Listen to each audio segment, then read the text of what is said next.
Selamat Hari Penyiaran Nasional yang ke-88 tahun. Ayo kembali mendengarkan radio. Saya, Andi Suhada Sapaila, Wakil Ketua DPRD Kota Makassar, mengajak masyarakat Sulsel, ayo dengar radio. Assalamualaikum warahmatullahi wabarakatuh. Saya Muzayyin Arif, Wakil Ketua DPRD Provinsi Sulawesi Selatan, mengajak kita semua, Bapak Ibu, Saudara dan Saudari, segenap warga Sulawesi Selatan, ayo kembali mendengarkan siaran radio. Assalamualaikum warahmatullahi wabarakatuh.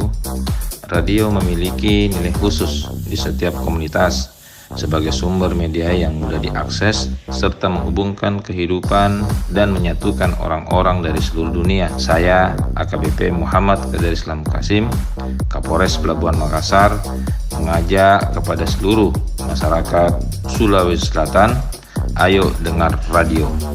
Assalamualaikum warahmatullahi wabarakatuh. Assalamualaikum warahmatullahi wabarakatuh. Dengical ini Samsuri Zalemi, PMI Kota Makassar, mau ngajak semua teman-teman relawan, teman-teman yang baik-baik hati, yang gagah, yang cantik, yang pura-pura cantik juga enggak apa-apa Ji.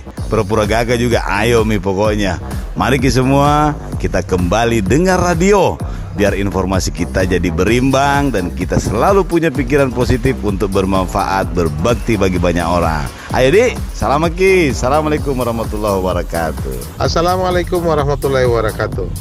Saya Dr. Insinyur Haji Ilham Arif Sirajuddin, MM, Wali Kota Makassar 2004-2014. Ingin mengajak kepada seluruh masyarakat Sulawesi Selatan, khususnya Kota Makassar, untuk mari kita kembali sering mendengarkan radio.